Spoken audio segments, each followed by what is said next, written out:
Escribe tu propia novela, episodio número 9.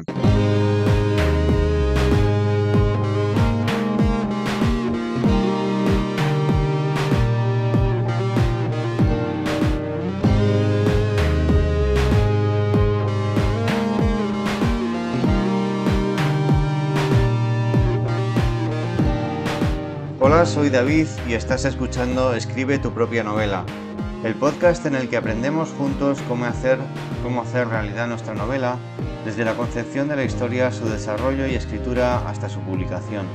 Y no nos vale cualquier historia, nos interesan especialmente las historias que nos inspiran a hacer un mundo mejor. Para más información visita el blog que acompaña este podcast, escribetupropianovela.wordpress.com. Hoy vamos a hablar sobre cómo ir a contracorriente en el mundo literario y cultural y por qué creo que es importante hacerlo. Y en la segunda parte del episodio terminaremos el repaso del método del copo de nieve del que hemos estado hablando en episodios anteriores. Hoy veremos el último paso en el que determinamos unos parámetros clave para cada escena, que nos guiarán en la posterior escritura. Gracias por acompañarnos hoy y vamos con todo ello.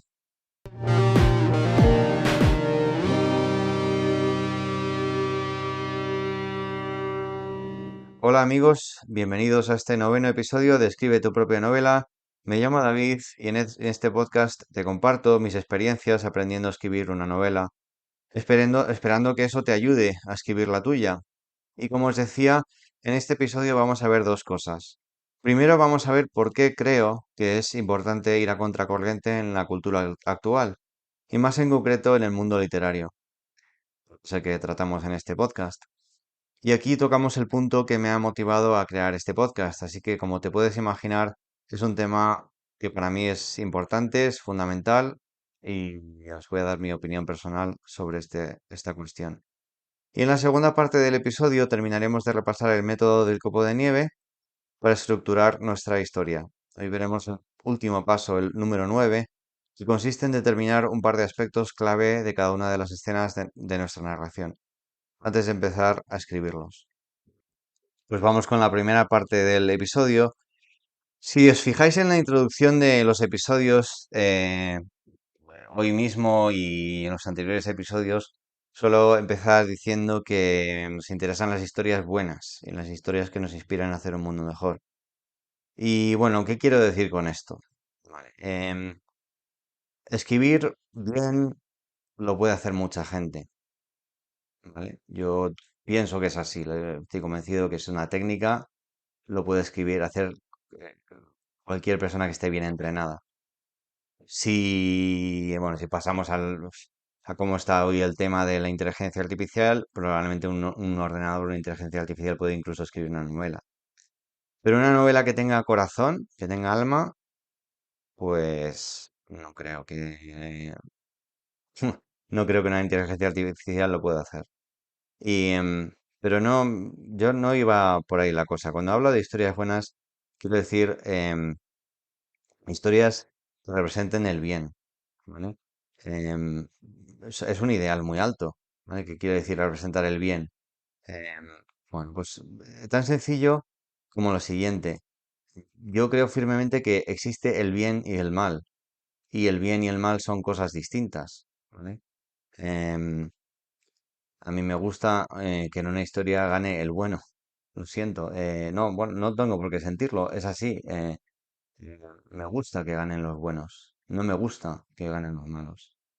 Y en la cultura actual veo que muchas veces pasa lo contrario, ¿vale? Parece que lo que está bien, lo que está más guay, lo más es que ganen los malos. O incluso, mejor aún, confundir lo que es bien, lo que es bueno y lo que es malo. Pues no, yo no creo que esto sea así. Yo creo que lo que está bien y lo que está mal está mal. Y creo que eso es un problema en el mundo de la cultura actual. El relativismo, ¿vale? Ese relativismo en el que nadie sabe qué está bien y qué está mal. Pues mi objetivo al escribir una historia no es ser moralista, o sea, que establecer una moral. Una historia es para entretener. Pero una historia también refleja la forma de pensar y de sentir de su escritor, de su autor, ¿vale? Y muchas veces se habla entre los artistas, y lo he oído decir músicos, lo he oído decir escritores, lo he estudiado cuando he estudiado en la universidad, he estudiado literatura. Muchas veces se habla del arte por el arte mismo, ¿vale? Es decir, el arte en sí es, digamos, el criterio moral. Digamos, un artista no tiene que explicar si lo que escribe o lo que el arte que hace es correcto moralmente. Bien, pues a mí sencillamente eso me parece que no es así. O sea, me parece que todo lo contrario. O sea, un autor tiene su responsabilidad. Si estás poniendo una acción que es moralmente mala, eh, y la presentas como algo bonito, atractivo, pues ahí tienes una responsabilidad moral. Estás haciendo em, publicidad, digamos, al mal. Y a mí esto no me gusta nada. ¿Vale? Ya digo que es una corriente que no hay que rascar mucho, no hay que ser ningún especialista. O sea, si miras, hoy, no sé, por ejemplo, si 20, 30 años miraba las historias de ciencia ficción, estaba claro quién era el malo y quién era el bueno. Bueno, hoy en día o no está tan claro o bien se busca formas en que el malo pueda parecer bueno. No hay que tampoco darle muchas vueltas a la historia. No es que haya gente malvada pensando vamos a intentar que los malos parezcan buenos. No, pero simplemente yo creo que todo viene un poco de la confusión general que hay hoy en día con muchas cosas.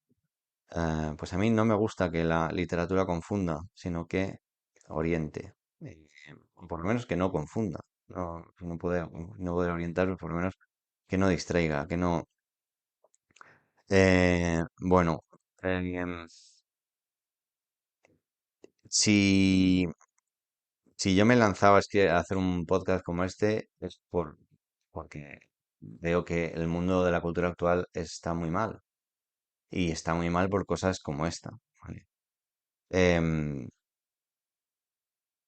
si no, a mí simplemente la técnica literaria de la que hablo tanto, pues bien, pues la puedes utilizar mejor o peor, puedes aprender, pero si es para escribir una historia mala, pues en fin, tampoco le veo mucho sentido. Pero, pero bueno, pues. Y a lo mejor puedes estar pensando, pues esta persona es un tonto, es un idealista, ¿no? Que piensa que con una historia, con el arte se puede cambiar el mundo. Pues sí, sí, yo lo pienso. ¿Que soy un idealista? Pues sí, y a mucha honra, pues me gusta ser idealista, no me quiero bajar de esa burra y es lo que me gusta. Em, ¿qué, qué es lo que, qué es lo que creo que está detrás de todo esto? Pues una historia en la que el mal se presenta como bien, a lo que ataca al final es a la dignidad de la persona. La persona resulta indigna si se presenta simplemente como alguien que hace cualquier cosa por conseguir objetivos pues tontos o rastreros, ¿no? Y que alguien es capaz de hacer cualquier cosa por hacer el mal, yo qué sé, pues, conseguir beneficios tontos, ¿no? Pues, em, y al final, ¿qué pasa eso? Pues que hace daño a la persona, hace daño a otras personas. Mm, cuando hablamos de bien y el mal, eh, ¿quién dice lo que es bueno y lo que es malo? ¿Vale? Antes estaba mencionando el relativismo. Bueno, pues como puedes probablemente adivinar, yo creo en Dios, ¿vale? Entonces, al creer en Dios, y no, esto, a ver, creo que Dios marca claramente lo que es el bien y lo que es el mal, pero yo no he creído siempre en Dios. Y antes de creer en Dios, esto, digamos que me lo tenía muy claro en la cabeza. O sea, sabía que había cosas que estaba, o sea, en la cabeza, quiere decir en el corazón, pero siempre he tenido muy claro que había cosas que estaban bien y cosas que no estaban bien. Y, Y creo que eso viene de Dios y que es Dios el que marca esto y el que quiere que las personas vivamos de una forma digna y no quiere que se confunda eh, la verdad de la mentira, que no se confunda el bien del mal. Am, bueno, por esto mismo que pienso que la dignidad de una persona y la dignidad eh, es la clave de una historia, el alma de una historia. Por eso mismo creo que nunca la inteligencia artificial eh, puede ser competencia para un alma humano, ¿vale? Porque una inteligencia artificial que hace coger retazos de aquí y de allá, pero no tiene alma, no está inspirado, no puede estar inspirado por Dios, porque no es una criatura de Dios, ¿vale? Bueno, aquí me estoy poniendo un poco teológico, pero bueno, nada, si estás escuchando este podcast y lo que te interesa es el tema de la técnica narrativa, pues fenomenal. Yo espero serte de ayuda en todo esto. Pero bueno, sí que quería en este episodio pues explicar un poco la motivación de este podcast y probablemente se irá notando según me vayas conociendo más. Más adelante, si todo sale bien, eh, se publiquen mis novelas, pues verás que ahí todo eso se refleja en las historias que escribo. Bueno, ayer escuché una cita de Chesterton que me gustó mucho, G.K. Chesterton, y bueno, creo que ilustra lo que estamos diciendo, ¿vale? Entonces la cita es la siguiente, dice, los cuentos de hadas son más que verdaderos, no porque nos cuentan que los dragones existen, sino porque nos dicen cómo los dragones pueden ser derrotados. Pues ya sabemos que existen dragones, que existe, entre comillas, el mal ahí fuera. Yo no necesito ver una historia para que me cuente lo mal que está todo. Yo lo que quiero ver es cómo se derrota el mal. Es lo que me inspira, ver cómo se derrota el mal. Para mí una historia inspiradora es la que consigue esto. Por eso os decía, cuando ganan los buenos. A mí me interesa que ganen los buenos, siempre. Una historia en la que ganan los malos me decepciona mucho. Y no es la primera vez que leo una novela o veo una película que en la que siempre viene el mal, al final gana el mal y digo, esto me siento defraudado, esto no puede ser, no puede ser. Bueno, ¿qué es lo qué es lo que me gustaría inspirar con este podcast? Es una ambición grande, ¿vale? Pero bueno, yo pues lo suelto ahí. ¿Qué me gustaría? Pues inspirar a gente normal, que escriba. Yo cuando hablo con gente, normalmente, normalmente no trato con, no sé, bueno, o sea, si veo el promedio de tipo de persona que protagoniza una película, una serie, una novela, el éxito de hoy en día, pues tiene poco que ver en realidad con el tipo de personas con las que yo trato día a día y que creo que son la mayoría de las personas.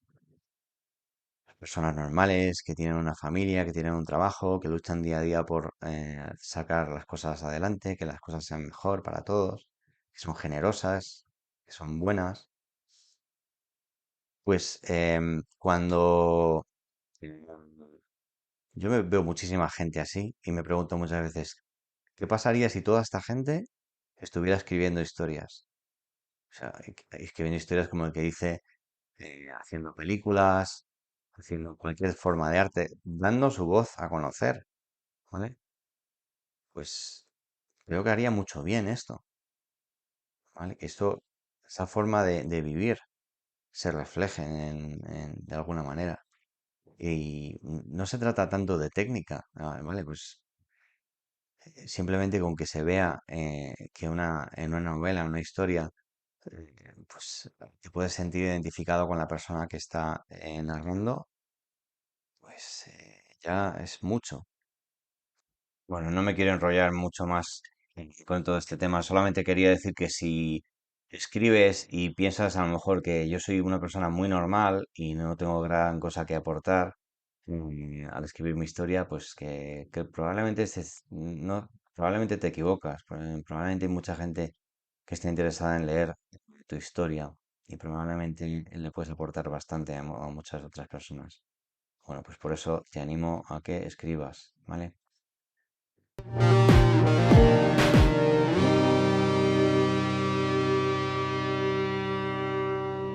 Bueno, y vamos ya con la segunda parte del episodio en la que vemos aspectos más técnicos de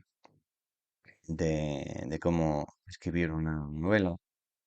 En otros episodios más adelante a lo mejor veremos cómo publicar, etcétera. Según como os he comentado alguna vez, yo voy aprendiendo sobre la marcha. No soy ningún experto en todos estos temas, pero voy aprendiendo sobre la marcha y lo que hago aquí es compartir a la medida que voy aprendiendo, ¿vale? Bueno, pues el siguiente punto, que sería el último punto del método del copo de nieve, lo que hacemos es que tenemos nuestra lista de escenas, la vimos la semana pasada, y tenemos que ponerle dos detalles a esta lista de escenas. El primero de todos para mí es muy importante, que es el punto de vista. O sea, ¿quién es el personaje punto de vista de esa escena? ¿Vale? Em, el personaje punto de vista va a determinar la forma de escribir la escena. Ya veremos cómo escribir una escena. Ya, por lo menos el sistema que yo sigo para escribir una escena. Em, pero primero que tenemos que tener claro es quién es el protagonista. El protagonista, vemos su subjetividad en la historia. Si no vemos la subjetividad de ningún personaje, es muy difícil que el lector se identifique con un personaje. Entonces, en cada escena tengo que decidir con qué personaje me quiero identificar primero yo al escribir la historia, cuál me apetece ver su fondo, su cabeza, su corazón, y, em, y cuál me interesa que el lector se identifique con el personaje, me interesa que el lector se identifique con él, con ella. Bueno, pues vamos siguiendo el ejemplo de la historia de Caperucita. Yo el otro día hice la lista de escenas, el último episodio, pues vamos a ver qué personaje punto de vista he elegido en esto. La escena uno, la madre de Caperucita pide a Caperucita que lleve cesta de comida a su abuela sin despistarse con desconocidos. Pues aquí el personaje punto de vista que he elegido es Caperucita, porque me interesa ver desde su perspectiva. Podía utilizar la madre, ¿vale? Básicamente esos son los dos personajes que aparecen ahí, pues uno de esos dos. Pero a mí me interesa más el de Caperucita. Bueno, pues ese es el que he elegido. En la escena 2 el lobo se presenta a Caperucita y le convence de que vaya por el camino que él quiere.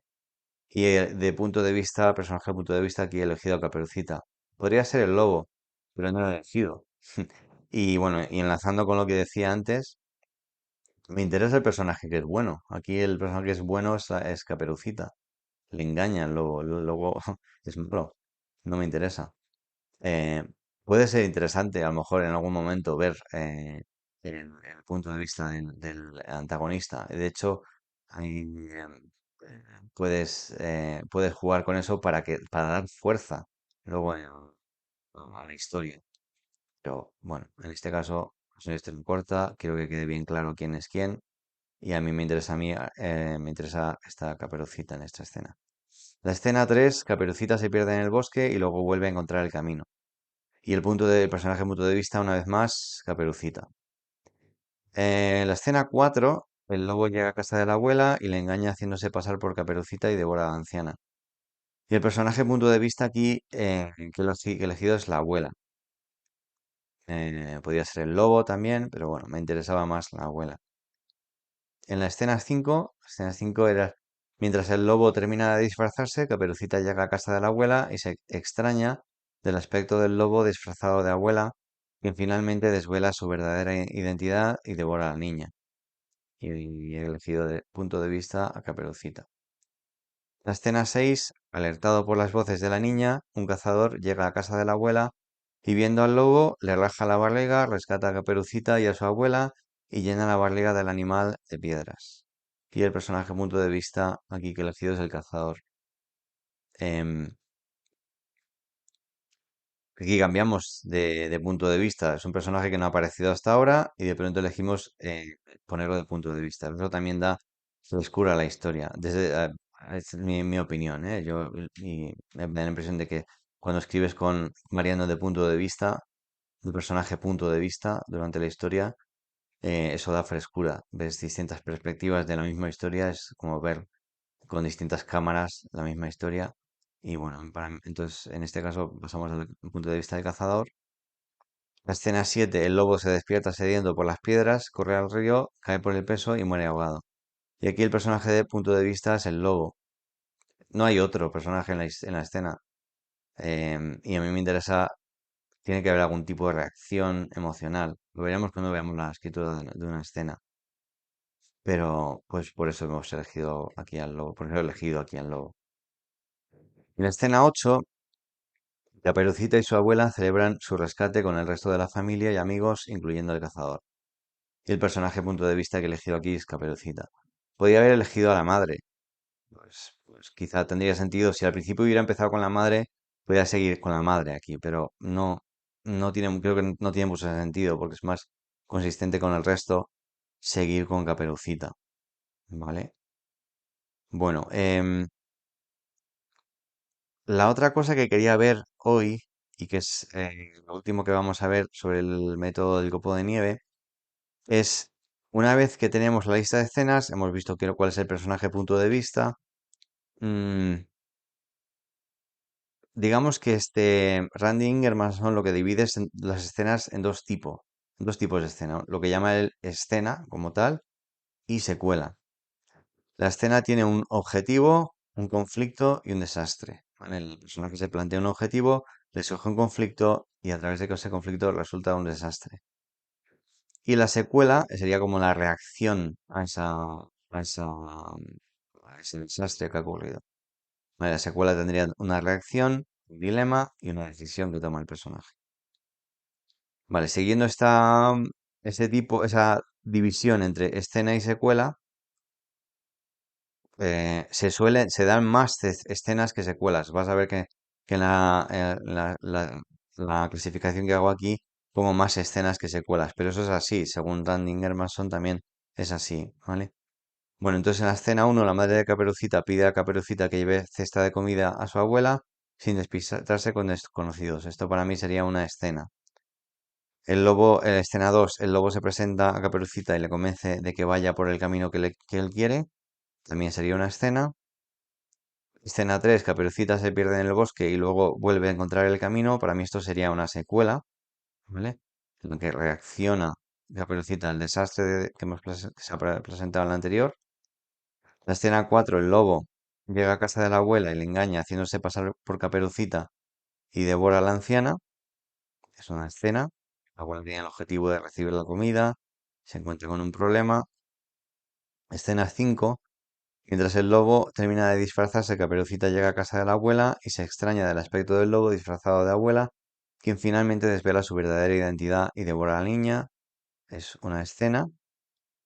La escena 6, alertado por las voces de la niña, un cazador llega a casa de la abuela y viendo al lobo le raja la barriga, rescata a Caperucita y a su abuela y llena la barriga del animal de piedras. Esto para mí sería una secuela. Y en la escena 7, el lobo se despierta sediento por las piedras, corre al río, cae por el peso y muere ahogado. Para mí esto sería una escena. Y la escena 8, Caperucita y su abuela celebran su rescate con el resto de la familia y amigos, incluyendo el cazador. Y para mí esto sería una secuela. Tengo que reconoceros que esto de la división entre escenas y secuelas es algo que yo no lo he trabajado hasta ahora, no lo he hecho con mis propias novelas, con mis propias historias. Entonces, es un concepto que todavía estoy aprendiendo. Lo de los puntos de vista sí que lo he trabajado y digamos que me parece más importante que lo de escena y secuela. Pero bueno, por completar el repaso del método del copo de nieve, pues no quería que esto se quedara sin esta, sin esta explicación de lo que es los tipos de escenas, las escenas y las secuelas. Bueno, pues aquí lo vamos a dejar por hoy. En próximos episodios iremos viendo otros aspectos como cómo escribir una escena, cómo crear un diálogo, pero quería también empezar otra vía en este podcast, que es los ejercicios de escritura creativa, ¿vale? Cuando me he reunido con otros escritores, hemos hecho alguna vez ejercicios así de escritura creativa, suelen ser una cosa muy divertida, se aprende mucho, se divierte uno mucho y creo que a los que os guste este podcast os va a gustar. Bueno, ya lo iremos viendo en siguientes episodios. Pues espero que os haya gustado este episodio. Si es así, os agradezco mucho que me lo hagáis saber mandándome un email a escribetupropianovela@gmail.com. Y también me podéis mandar ahí sugerencias, cualquier comentario que tengáis para posibles temas de episodios. Si no lo has hecho ya, suscríbete en tu plataforma de podcast donde hayas encontrado este episodio para enterarte enseguida que salga uno nuevo. Y también puedes consultar el blog que acompaña este podcast, escribetupropianovela.wordpress.com. Y si conoces a alguien que le pueda gustar el podcast, pues pasarles el enlace. Em, Nada, os insisto mucho en esto. Si realmente os gusta este podcast, si veis que hay veces que uno ah, publica estos podcasts y no sabe muy bien a quién está llegando, a quién le está interesando, qué cosas sirven, qué cosas no. Bueno, me ayudaría si me dais algún tipo de comentario en ese sentido. Pues nada, os espero en el próximo episodio y hasta entonces os deseo mucha felicidad y mucha creatividad. Hasta pronto, adiós.